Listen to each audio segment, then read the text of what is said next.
ओम नमः शिवाय। जय माता रानी। दोस्तों, आप देख रहे हैं आपका अपना YouTube चैनल व्रत त्योहार टोटके। मैं हूं आपके साथ रिमझिम शर्मा। दोस्तों, शारदीय नवरात्र समाप्त हो रहे हैं और आज इस वीडियो में मैं अब आपको बताने जा रही हूं कि 9 दिनों तक मां की पूजा आराधना के बाद माता की विदाई हमें किस प्रकार करनी है। देखिए दोस्तों, साल 2022 में शारदीय नवरात्र पूरे 9 दिवसों का रहा है। 26 सितंबर से शुरू होकर 5 अक्टूबर को विजयादशमी है और इस बार हम माता की विदाई किस दिन करेंगे। माता की विदाई की जो विधि है, दुर्गा विसर्जन की विधि क्या होगी, कलश विसर्जन जिसे हम कहते हैं उसकी विधि क्या होगी। दोस्तों, अखंड जो जिन लोगों ने लगाए हैं उनको कब ठंडा करेंगे, कब विसर्जित करेंगे। व्रत का पारण, नवरात्र का व्रत एक महाव्रत होता है, एक महानुष्ठान होता है 9 दिवसों का, जिसमें हम देवी उपासना पूरे 9 दिनों तक विधि विधान के साथ करते हैं।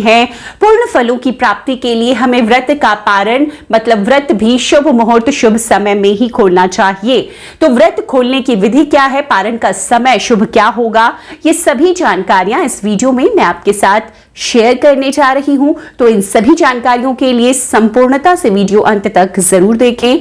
उम्मीद करती हूं आपके सभी सवालों का जवाब आपको इस वीडियो के जरिए प्राप्त हो जाएगा। तो नवरात्र का जो त्योहार होता है, पूरे 9 दिनों तक हम इस त्योहार को मनाते हैं। जो लोग 9 दिवसों का व्रत रखते हैं वो पूरे 9 दिनों तक फलाहार बिना अन्न ग्रहण किए इस व्रत को धारण करते हैं और 9 दिन पूरे करने के बाद व्रत का पारण करना ही शुभकारी बताया जाता है। अब देखिए, क्षेत्र विशेष के हिसाब से कई जगहों पर जो कन्या पूजन होती है, जो हवन होता है, वही व्रत का समापन होता है। तो कई लोग कन्या पूजन अष्टमी की तिथि में ही कर लेते हैं, कई लोग नवमी की तिथि में करते हैं। देखिए, हवन हमें हमेशा पहले करना है, मतलब कि अगर आपने अष्टमी की तिथि में कन्या पूजन किया है उसके पहले आपको हवन संपन्न करना है। हवन करने के बाद ही कन्या पूजन कर इस व्रत को समाप्त किया जाता है, संपन्न किया जाता है। तो अगर आपने अष्टमी तिथि में किया है, इसका मतलब आप 7 रातों के लिए आपने ये व्रत रखा है। अगर जो लोग नवमी तिथि में ही हवन कर लेते हैं और व्रत भी खोल लेते हैं, मां को भोग लगाने के बाद में, कन्या पूजन करने के बाद में, उन लोगों ने 8 रातों का व्रत किया है। लेकिन जो नवरात्र होते हैं, जो नवरात्र का पूर्ण व्रत करते हैं दोस्तों, वो नवमी तिथि में हवन कन्या पूजन के बाद भी व्रत नहीं खोलते, वो व्रत खोलते हैं दशमी की तिथि में। तो जो पारण का शुभ समय होता है, जो शुभ मुहूर्त होता है, आगे मैं आपके साथ शेयर करूंगी, वो दशमी की तिथि में ही होता है। इस बार देखिए, जो नवमी की तिथि है उसी दिन दशमी की तिथि भी प्रारंभ हो जाएगी। तिथि आप जान लें कब प्रारंभ हो रही है, कब समाप्त हो रही है, इससे आपको सुविधा होगी। नवमी की जो तिथि है वो 3 अक्टूबर को प्रारंभ हो जाएगी, यानी कि सोमवार के दिन शाम के 4:37 पर, और नवमी की तिथि समाप्त होगी 4 अक्टूबर को दोपहर 2:20 पर। तो देखिए, इससे अब सभी कुछ जुड़ा हुआ है जो नवमी की तिथि इस बार पड़ रही है। दोस्तों, नवमी की तिथि पारण से जुड़ी हुई जानकारियां मैं आपके साथ शेयर कर रही हूं अभी। इसके बाद मैं विसर्जन संबंधित और विसर्जन का शुभ समय भी शेयर करूंगी। तो जो नवमी की तिथि है वो 4 अक्टूबर को, यानी कि मंगलवार के दिन दोपहर में ही समाप्त हो जाएगी।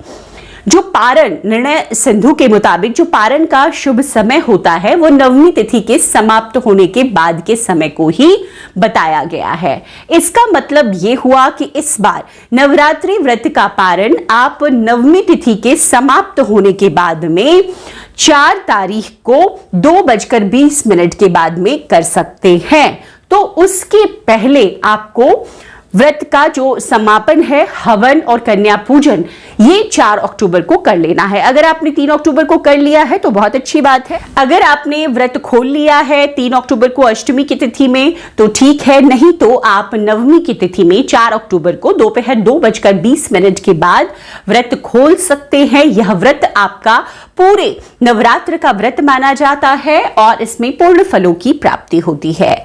तो इस प्रकार से जो इस बार शुभ समय है व्रत खोलने का, पारण का, वो बहुत जरूरी था, वो मैंने आपके साथ शेयर किया। दोस्तों, अब बारी आती है दुर्गा विसर्जन के शुभ मुहूर्त की। तो दुर्गा विसर्जन हम 5 अक्टूबर को करेंगे। जो दुर्गा विसर्जन का शुभ मुहूर्त है वो सुबह में ही मिल रहा है, सुबह 6:16 से 8:37 मिनट 2 घंटे 21 मिनट का ये समय है। विजयादशमी हम बुधवार के दिन 5 अक्टूबर को ही मना रहे हैं। दोस्तों, विजयादशमी की जो तिथि है वो कब प्रारंभ होगी, कब समाप्त होगी, यह भी जान लें। देखिए, जैसे मैंने बताया 4 अक्टूबर को ही 2:20 से दशमी की तिथि लग जाएगी, जो कि 5 अक्टूबर को दोपहर 12 बजे ही समाप्त हो जाएगी। तो इस प्रकार से इस बार जो कलश विसर्जन, जो लोग व्रत खोलेंगे भी उदया तिथि को मान करके, वो 5 अक्टूबर को भी व्रत खोलेंगे। तो दुर्गा विसर्जन आपको 5 अक्टूबर को करना है और उसके बाद में आप व्रत का पारायण आराम से कर सकते हैं। तो इस प्रकार से दोस्तों, ये जो जानकारियां हैं बहुत ही महत्व रखती हैं, क्योंकि शारदीय नवरात्र एक ऐसा व्रत है जिसमें हम 9 दिनों तक मां की साधना में रहते हैं। हम सभी यही चाहते हैं कि हमें व्रत के पूर्ण फलों की प्राप्ति हो और थोड़ी सी भूल चूक की वजह से कोई दिक्कत ना हो। इसीलिए इन छोटी छोटी बातों का खास ख्याल जरूर रखना चाहिए। तो इसी तरह से आपको व्रत खोलना है। दुर्गा विसर्जन का शुभ मुहूर्त बता दिया मैंने। अब जो लोग घर में कलश स्थापना करते हैं, वो दुर्गा विसर्जन माता की प्रतिमा बिठाते हैं, वो चौकी कब कैसे हिलाएंगे, तो माता का विसर्जन अब कैसे करना है। देखिए, जो चौकी होती है इसी शुभ मुहूर्त में आपको विसर्जन मंत्र के साथ में हिलाना है। उसके बाद एक एक कर सभी सामग्री आप हटा लेंगे, जैसे कि जो भी फूल वगैरह आपने रोजाना अर्पित किए हैं वो सब आप रख रहे होंगे। तो आज के दिन जो फूल आपने माता को सुबह की पूजा में अर्पित किए हैं उन सबको आप हटा लेंगे। जो पान, सुपारी, लौंग, इलायची आपने ये सब रखी है, माता को अर्पित किए हैं, संकल्प के दिन आपने रखे होंगे, वो सभी चीजें आपको हटा लेनी है। विसर्जन के लिए एक अलग से आप पहले से एक प्लेट रख लें या एक कपड़ा लाल रख लें, उसमें वो सभी चीजें आपको रखनी है। माता के विसर्जन के लिए जो एक और बहुत जरूरी यहाँ पर नियम है, जो ज्वारे आपने बोए हैं, खास ध्यान रखना है आपको ज्वारों का। जो ज्वारे आपने बोए हैं परिवार के सभी लोगों में थोड़े थोड़े आप बांट दें और उसके बाद में आप थोड़े से ज्वारे अपने तिजोरी में भी जरूर रखें। इससे साल भर धन धान्य की कभी कमी नहीं होती है, माता की कृपा बनी रहती है। उसके बाद जो ज्वारे बच जाते हैं वो भी आप विसर्जन सामग्री में रख दें। दोस्तों, इन 9 दिवसों में आपने जो भी माता को चीजें अर्पित की है, खास तौर पर फूल, पान, ऐसी चीजें जो सूख जाती है के रूप में आपने इस्तेमाल नहीं किया है, वो सभी चीजें आपको माता के साथ ही विसर्जन सामग्री में डाल देनी है। अब माता देखिए, जो बाहर पंडालों में बिठाई जाती है, मिट्टी की प्रतिमाएं होती हैं, उनका विसर्जन किया जाता है। लेकिन अगर आपने घर में फोटो अपने घर की या प्रतिमा है आपके घर की, अब मूर्ति है, जो भी आप रखते हैं अपने पूजा स्थल पर, उनको ही आपने स्थापित किया है, तो उनको विसर्जन करने की जरूरत नहीं है।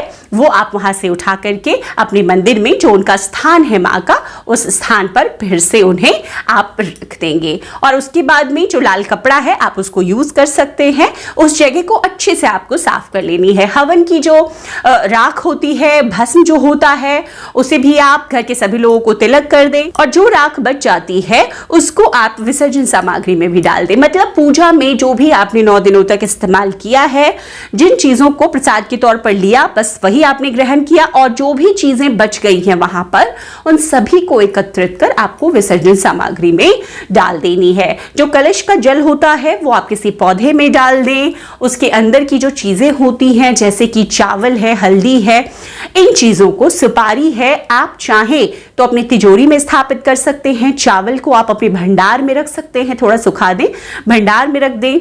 हल्दी की गांठ अपनी तिजोरी में रख दें।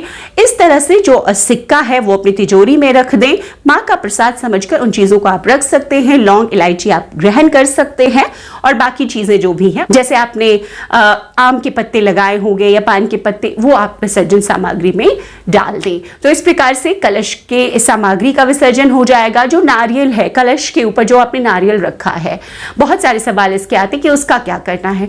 देखिए, माता का आह्वान किया है हमने, इस नारियल में पूरे 9 दिनों तक विधि विधान से पूजा आराधना की है, तो चाहे तो आप इस नारियल को अपने घर में स्थापित करें, पूजा स्थल पर स्थापित कर सकते हैं। आप अपने किचन में किसी शुद्ध स्थान पर ऊपर में आप स्थापित कर सकते हैं। नॉर्थ ईस्ट, उत्तर पूर्व के कोने में आप इसे ऊंचाई पर टांग सकते हैं, या फिर आप अगर ये सारे कार्य नहीं करना चाहते तो इनका विसर्जन कर दे। इस नारियल को तोड़ के नहीं खाना चाहिए। तो इस तरह से आप इस नारियल का उपयोग कर सकते हैं घर में, जो बहुत शुभता लेकर आता है आपके जीवन में, या फिर आप उसे विसर्जित कर सकते हैं। तो जो संपूर्ण चौकी है उनके सभी चीजों का मैंने विसर्जन कैसे करना है आपको ये भी अब बता दिया है। तो उम्मीद करती हूँ ये जो सभी जानकारियां हैं आपके लिए उपयोगी साबित होगी। कोशिश की है मैंने आपके सभी सवालों का जवाब इस एक वीडियो के जरिए आप तक पहुंचाने की। वीडियो देखने के लिए बहुत बहुत शुक्रिया। जय माता रानी, हर हर महादेव।